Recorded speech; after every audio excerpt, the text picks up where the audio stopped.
We are so excited to be here today at the ASU+GSV Air Show. If you don't know anything about ASU, I would recommend learning one thing, and that's our charter. We measure ourselves by whom we include, not who we exclude, and how those students succeed. We also care deeply about the communities we serve, and we're accountable for those communities. And so today we're going to talk about ASU's approach towards AI and the technology advancements of which we have to move fast to innovate at the rate we need to serve more students globally. So I want to start today to talk a little bit about the challenges that we face globally. Today we have 40 million Americans who have some college education but have not completed. We also have 400 million learners in demand for higher education globally. And so when we think about AI, we do not think about it as artificial intelligence. We think about it as augmented intelligence. And the reason that is because it's supposed to augment, enhance, and amplify human potential.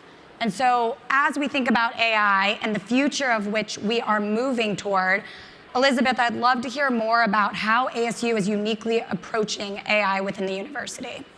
Absolutely, Amanda. So at Arizona State University, everything that we do is focused on impact.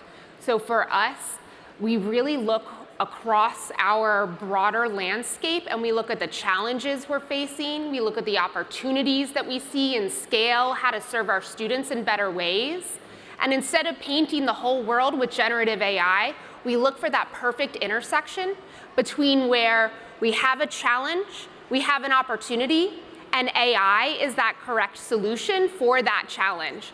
Then we focus in on that particular area and we iterate and iterate and iterate. We start with experimentation. We think generative AI is the right solution. Is it really the right solution? Now that can look a lot of different ways across a lot of different areas. So for example, with our partnership with OpenAI, we do an AI innovation challenge where we have anyone from across Arizona State University can submit for our AI innovation challenge. What they have to do is define what is that use case. Where do they think generative AI can make an impact? And then they have to come up with some kind of an assessment plan. How are you going to assess that success? And then we evaluate those proposals. Those that rise to the top, we give those licenses so that people can experiment and then share back with us what worked well, what didn't work well, what surprised you, and what was really successful. So we're always focusing on that impact. So that can look like anything for any different place. Even if you got 20 ChatGPT Plus licenses at your individual school or your university, and let people experiment with those licenses, really focusing on that impact. It doesn't have to be at an ASU scale to really make a difference for your students. I love that. And when I think about the student journey, what we understand is that 99% of a learner journey is unique. And so as we think about solving for these global challenges, Auryan, I'm curious how your team might be thinking about this in the space of digital teaching and learning and how we're plugging into what Elizabeth said within the infrastructure of which we're thinking about scale, but also how do you get started? Knowing that not everyone has the same resources and the same expertise right now in this area. I'm just curious how you're thinking about, on your team, the maturity of AI. No, that's a good question. Before we even get into the maturity of AI, I think in terms of our approach for this technology, we're coming at this in a very holistic manner. I think when folks think about AI in education, very quickly the first thought that comes to mind is some sort of AI tutor in the classroom with students, augmenting them as they're going through their coursework. And we see a lot of value in that, and we do have projects in that area.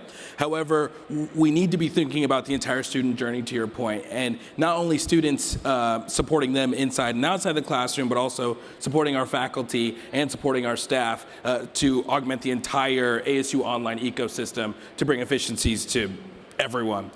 So one, we're doing this at a very large scale, but two, to your point, the principled innovation aspect of making sure we're doing the right things and understanding where the technology's at. A huge part of how we've structured our strategy is around the AI maturity model you're all looking at on the screen up here. So I want to talk about two main phases of this model. We don't have enough time to go through the whole thing, but I want to start with the phase 4 and the final goal of this sort of model, which is a full enterprise AI. This is our aspirational goal to have AI interwoven into every single process where it makes sense at ASU in a way that's natural. We're not even thinking about AI anymore. It's the same way we breathe air. You're not thinking about it, you're just doing it. We want this technology to be the same way. So that being our goal, we sort of worked backwards from there to figure out the steps we need to go through to get to that point. And right now we're still in that first phase, which is all about exploration and experimentation. When it comes to AI, it's still the wild, wild west. There's still a lot of unknowns. Something I heard recently is this is the first pitch and the first inning and the first game in the World Series of AI. So we're going to be learning a lot very soon. And in order for you to learn, you got to experiment. So we're doing a lot of work. We're doing proof of concepts. We're working with vendors. We're building internally. We're getting ideas from students. We're trying everything, throwing it at the wall, seeing what sticks, and then building on those learnings to advance the work that we're doing and figure out more areas that make sense for us to invest in, so we're not just trying to throw AI at everything. So I'm curious, talk to us about what you've learned, the reality of these projects and these proof of concepts. No, that's a great question. So going back to the exploration and experimentation phase, we quickly learned, and I think a lot of people know, AI is not this silver bullet that's going to solve all your problems overnight. The biggest tip we could give you now is to acquaint yourself with the realities of this technology. 15% of the POCs you build or you start from an AI perspective, only 15% of those are going to be successful. Of that 15%, only 53% will actually make it in. 53% will make it into production. Whether that's, hey, you built a great product, but the cost to run this is just not worth it for the user, or hey, we built a great product, but we don't have the mechanism to deliver it to students at scale. There's a ton of factors outside of the technology, the AI technology itself, that will keep you from building viable solutions for your students. And even then, when you do build a viable solution, it can still take 3 to 6 months to actually see ROI from that product. So acquainting yourselves with the reality of the technology so you know the journey you're about to go on is such a key aspect to getting the most out of the work that you're doing. One thing, Elizabeth, I heard you say the other day is that today is the worst AI will ever be. And so hearing that the concerns around AI output, whether it is the biases, hallucination, the security around it, can you talk a little bit more about what your team's doing to kind of mitigate or get ahead of that within ASU? Yeah, absolutely, Amanda. And for just 1 second, I want to go back to that maturity model, because Auryan said beautifully how we want to get to a place where we're able to embed AI fully into our experiences where it makes sense. The way that ASU is approaching this is we're seeing that long game. Like, yes, we're right in this phase 1 going into this phase 2, but we're planning 3 steps ahead to get to that end state for enterprise AI. So in order to do that, we've built an in-house platform that is our Create AI platform. It's all within our ASU Secure Garden Wall, so we can innovate in a secure way. We released the first version of that platform with 6 large language models in October of 2023. Now our platform has 21 large language models. You can play with some of our experiences over at our ASU booth after you hear us talk today if you'd like, and get hands-on with our work. But that platform is really important for helping our community to be able to innovate, but innovate safely. So in addition to that platform providing safe and secure innovation from a technology standpoint, principled innovation is extraordinarily important to all of the work that we do. So at ASU, we have 9 design aspirations. Those design aspirations guide our work. They help us to see the ways in which we can really live our charter of inclusion and access. So principled innovation is that 9th design aspiration.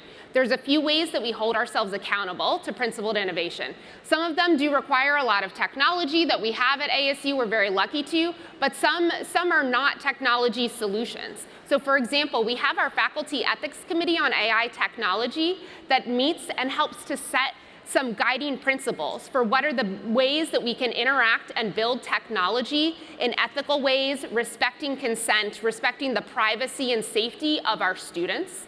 So anybody can bring together their experts, their faculty, their staff to have conversations, create guiding principles, create those guidelines, and then hold yourselves accountable to those principles. We also have an evaluation framework that we built into our AI platform. That evaluation framework, we didn't just create it from scratch. We started with the frameworks that are existing out there and took the things that were most important to the work that we're doing. So we started with the Stanford Helm framework. We use a lot of the pieces of that framework, a lot of the different machine learning methodologies to look at things like bias, look at things like disinformation, look at things like fairness, and then we've added on additional metrics that help us to meet our needs and help us to more holistically evaluate our models and our products that we create in-house, but also the vendor products that we're looking at purchasing. So we're able to compare internal products and external products across the same set of metrics. That's been extraordinarily important. And yes, that's a framework that involves a lot of machine learning outputs, but it also involves human evaluation as well. So we have not found machine learning methods to evaluate things like accuracy that are vitally important at this stage where generative AI is in a really holistic and fulfilling way. And so we still have humans evaluating accuracy. The first version of our evaluation framework was a Google Sheet. So now we have a platform. Now it's a very technology-enhanced environment. But we started with a Google Sheet, and that saved us hundreds of thousands of dollars of investment in vendors that we were looking at from evaluating things with common sets of metrics. And we saw, hey, you know what? These products, they're not mature enough. They're not there. They're not giving us the information that we need. They look great on the outside. They even look great when you're interacting with them. But the data's just not there to support the level of accuracy that we need to ensure that our students are going to be successful and not get that bad information. So we were able to move on from those vendor products and saved ourselves a lot of time and money. I mean, AI is so much more than algorithm and data, and I think that's what we're trying to get at today. AI is people. Again, it is augmenting ourselves, our intelligence, the intellect within our K-12 districts, our faculty, our students. And if we have to solve for these global challenges of helping students who are in demand, wanting quality education, accessible education, that means we need individualized learning, personalized learning. And we need to be able to augment our abilities to do that. And so I'm just curious, like based on what ASU is doing, what learnings do you have? What are you currently working on? Like, tell us a little bit more about like what right now is even at the booth and available for anyone here to visit. Yeah, that's a great question. So two things. First, I want to talk about one of the products we are showcasing at the booth. In addition to the wonderful platform Elizabeth Reilley just described, we also have a tool to help students with the degree discovery process. It's called the Degree Recommendation Engine. Students can answer a few questions about themselves.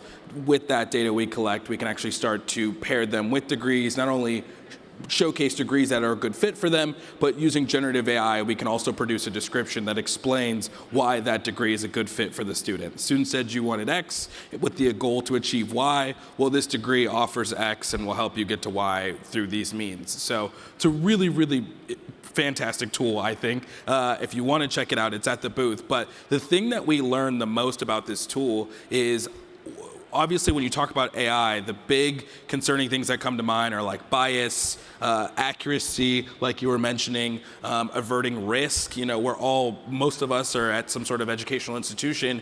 We can't have chatbots in classes that are telling students 2 + 2 is 5. We need to make sure that these chatbots are accurate in providing the correct information. And we've found one of the largest ways we could start to mitigate all of those things has nothing to do with the model and the configuration, but the design of the experience and the user experience around the service that you're providing. So even with this tool here, the Degree Recommendation Engine, you'll notice it doesn't look like a chatbot.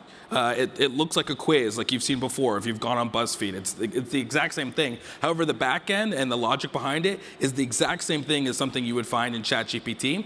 And so we did that intentionally, and it does 3 things for us, like I mentioned. It helps us mitigate risk because, one, since you don't have a chatbot input, a chatbot input where students can type in any response. When you can type in any response, any input, you can get any response. And that's risk. We don't know what students are going to type in, and so it makes it really hard to test the chatbot to make sure that we're not going to provide any information that isn't correct. And so by having this quiz-based format, we know all the potential inputs that a student can give, so we can test against that to make sure, hey, we have a finite number. We know we're getting great outputs for each of those individual inputs. That also helps with consistency. Again, since we have a finite number of things that are going in, we can test all of those and not just make sure that we're saying something we don't feel comfortable with, but making sure the answers we provide are quality responses given that set of questions. This is something that's not possible at the scale that chatbots operate at, and we've been able to solve for that with the design. And the last piece that I think a lot of people don't consider with these AI tools is the cost. Every single time you are asking that chatbot a question, there's a cost associated with it. You could have a student that goes back and forth with a chatbot hundreds of times, and when you talk about scaling that across tens of thousands of students, that cost can get out of control very quickly. So by designing the experience the way that we did, there's one quiz, there's one input, you get one response with everything that student needs, and there's no going back and forth. And so now we've reduced risk, we've increased consistency, and we have a model that makes a lot more sense from a cost perspective, which again is some of the biggest blockers when it comes to AI. So my biggest piece of advice to everyone is think outside of chatbots. Think about how this technology can be used in novel ways or augment processes that you already have that aren't just another ChatGPT clone. So Auryan, we talk a lot at ASU about how our AI strategy is impact-driven and data-informed. Can you talk a little bit about how data informed the creation of this experience? Yes, that's a great question. So in terms of the data that was leveraged for this, you hit on it earlier. It's principled innovation. We're not just solving problems for the sake of it. We're not just throwing AI at everything. The reason we made this product is we actually saw a bunch of behavior on our website. Students are going to our degree pages, they are sorting them by alphabetical order, and they're not using any of the filters, and they just scroll down the website. And most students don't even make it past the C's because there's so many degrees, there's so much information, there's so much to take in there that students get overwhelmed. They have choice paralysis and they leave the website, which we see is awful. These are students who are engaged, who are excited, who want to come to ASU, and just the way that our data and our information is structured, it keeps them from being successful. So when we saw this problem, we saw an opportunity to leverage AI to solve it in a very unique way, and that's actually where the idea for the degree recommendation engine came into play. And Amanda, you'd asked about our lessons learned. One of the lessons that I've learned throughout this process is to not recreate the wheel. So for example, early on, we were talking about what policies do we need to make, what do we need to do with our security review structure, all kinds of things. I looked at our data policy. The only thing we needed to change in our data policy was to clarify that it also applied to AI. The only thing that we needed to change in our security review policy is make sure that people were very clear that those things also applied to AI. So a lot of what you have today, you can use. Don't recreate the wheel unless there is something that's really unique about AI or about a particular experience and ways to govern things. A lot of what you have today is just fine. And one other thing I want to touch on is, from what I understand, is we're also starting with staff. And so can you talk a little bit about how we're approaching right now releasing AI out? Yes, so because of all of the issues with hallucinations and with many, many other things that Auryan brought up with the student experience, we're really afraid to put AI help bots in front of our students. One of the things that keeps me up at night is if our team creates a product and that product is in front of a student and gives that student bad information that gets them off track. That absolutely terrifies me. And so one of the things that we're doing is we're creating experiences for our staff. So for example, we're creating a support co-pilot that the folks that pick up the phone every time a student, faculty, or staff member has a question, they have a whole lot of different knowledge bases and sources of knowledge that they're going to, a bunch of different websites, our Salesforce knowledge base, our ServiceNow knowledge base. So what we're doing is we're creating an AI-enabled experience that looks across all of those knowledge bases. The staff member can enter in the question. We bring back a nicely worded response along with all the citations for that response. The staff member can then QA that response. Is it accurate? Change the things that aren't. They're feeding us information. They're letting us know where is that experience performing well? Where is it accurate and where is it not? So that we can make a data-informed decision. Before we put that experience directly in the hands of our students, we'll have the data about accuracy that our staff have given us. So that's a gift. Thank you. Thank you both. Today, if you want to touch base with us, you can find us at the ASU booth.